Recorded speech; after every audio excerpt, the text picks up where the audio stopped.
Good morning. I thought you would like to see some progression in my testing machine because I actually got the speedometer down here mounted in a plate to go onto my test bench. Now it isn't fastened down yet, it isn't welded down or anything, and you probably noticed I've put it at a sort of an angle, you know, a jaunty angle. Well, the reason for that is I might just put a cut here, a place to put a temperature gauge in, because I could put a probe into here, because this is where the temperature gauge used to be for the automatics, and put one in there and I could see the temperature.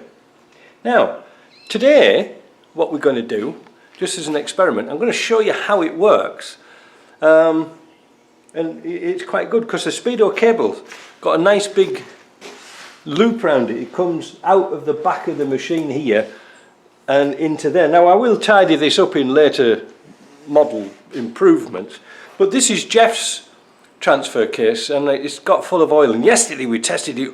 Well, we were really hot yesterday, and the transfer case got about, its peak was about 54 degrees. So this little area here is ideal for keeping your tea warm. Think about that.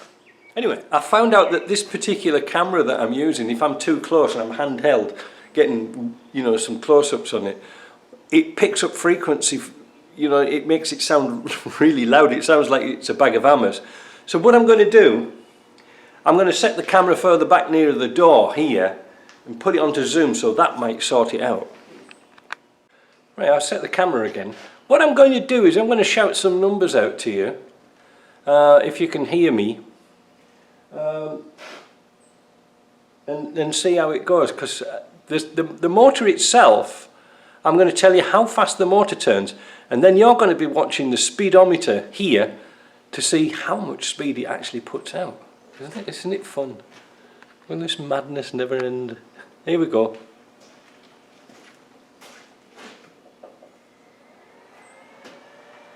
So I've got my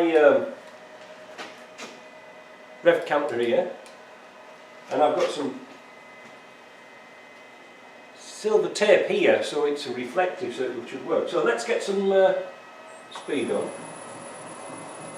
So let's get it up to, that's 399. Let's get it up to 500 RPM.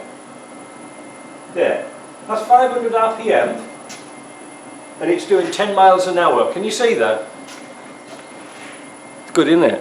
So it's doing, that's it. 500 on here is 10 miles an hour. Now let's crank it up a bit. Let's take it up to 1,000.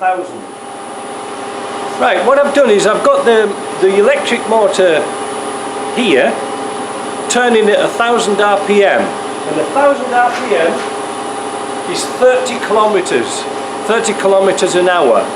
I hope you can work that out. So what I'll do now, the output speed, well, we'll check the output speed of the flange. Just a second.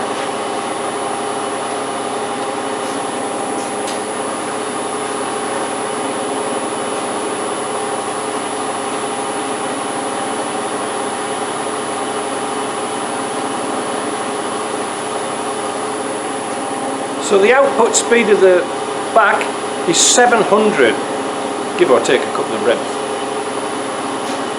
Let's crank it up further.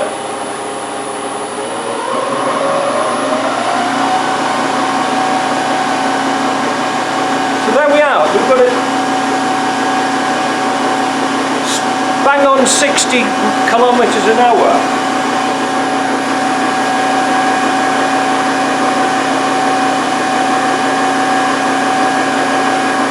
1,340 on the output flange. The diff lock is in.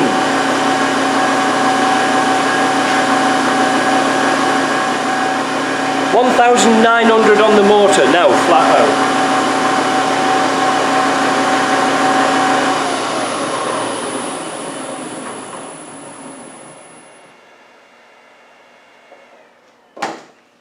Now, that was interesting, wasn't it? I hope you wrote that down. I'll put the numbers down here. Now, what is interesting is this is the whole point of this video, is that you guys who don't want to do GPS, you know, you don't want to do a GPS speedo, which is brilliant by the way, But you've put big wheels and tyres and stuff like this onto your Land Rover, so the speedo now doesn't really work, it's not really accurate.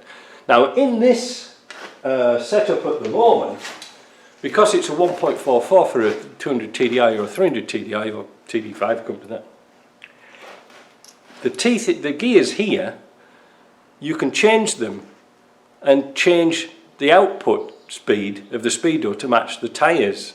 Now this is where you need to go to Ashcroft's and look at their conversion charts. But basically, this has got the blue gear in, one of these little things here. You see them things there? It's difficult to sort of show you.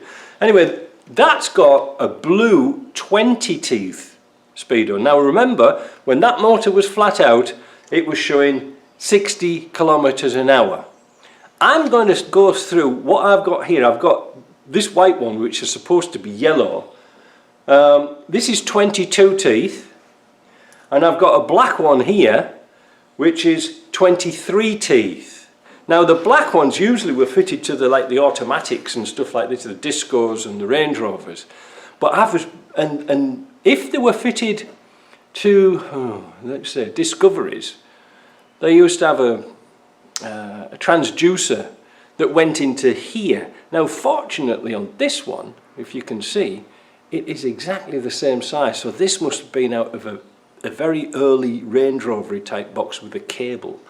So that's going to be a good experiment. Now there is one other one existing.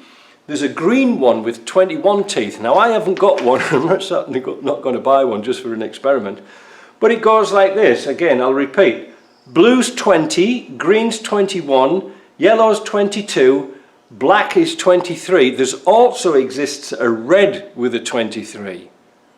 Now I think that's because these would be smaller, I'm not really sure. But anyway, so what we're going to do now, what's the next one we've got? We've got a yellow 22 teeth here. I'm going to pause, put this gear in and see what the difference is. Well, as per usual, I am thwarted. I have all the wrong gears. This is the cable for the speedometer, and when the last shot I showed you a black one and this yellowish one. However, this must be something very odd because I thought it was out of a Defender and it isn't. It must have been a transducer one. Why? What's the difference? Well, this is the blue one. I took out the gearbox or the transfer case, slips on like a glove. There it is there. There's the other one. This one just won't go on. It just won't go on at all, look.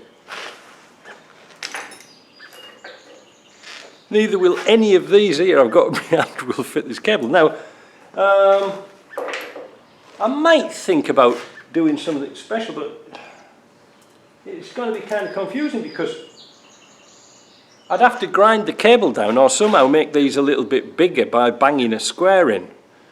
I wonder if I could open it out just a little bit with what can I use? What about a stud extractor? Let's see if I've got one. Well, that experiment failed, but we might be able to get away with it. I used one of these little square stud extractors, pushed it in there, but the metal broke. Doesn't really matter, it's a black one, I was going to throw them out anyway. But there might be just enough to get a cable on. Let's see. Right, I managed to get the gear in, so that's a black one, that's got 23 teeth in. Let's see what this does when it's flat out.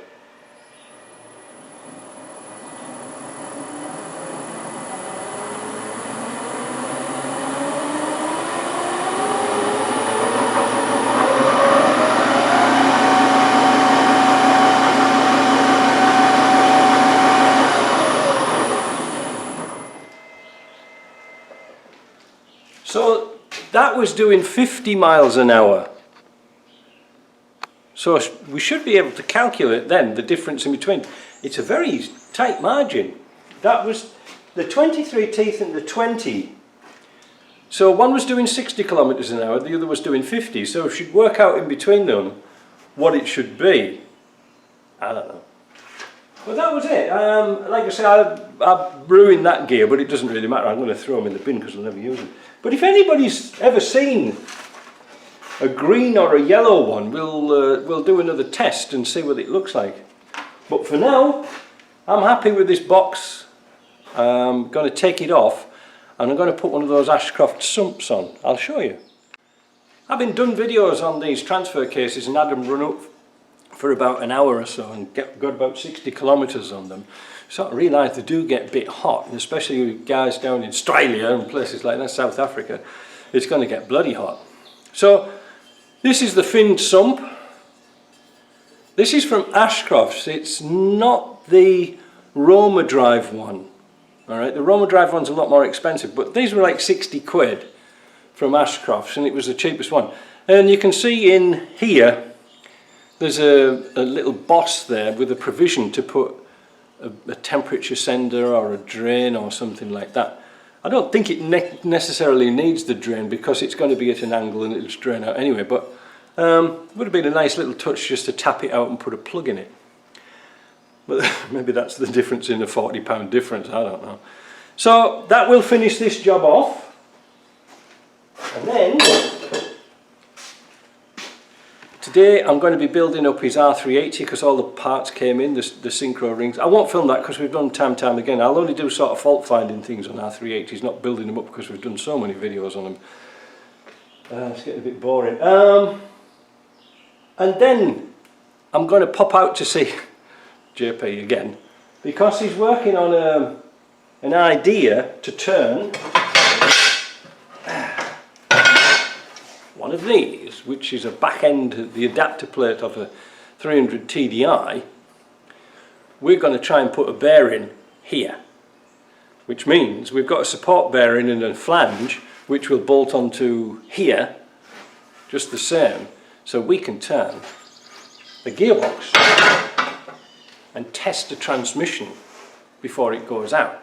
Brilliant, because we can substitute a clutch by just turning the speed up and down, if you see what I mean, so it should act like a clutch. I don't know if it's going to work, but I'm all excited. Didn't take much of it. Right, I'm going to box this up, take this off. I hope we've learnt something from that. It was kind of interesting, the speeds. Oh, and it was in high range as well. It was in high range. Oh, I'll tell you what, just before I go, let's put it in low range and see what it does.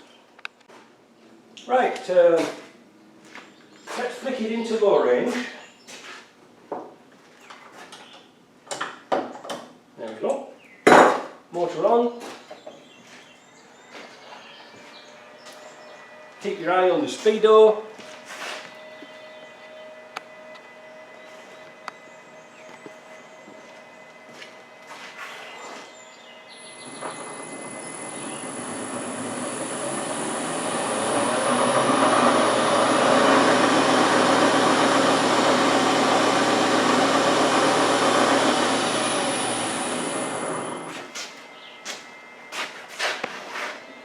"25 kilometres.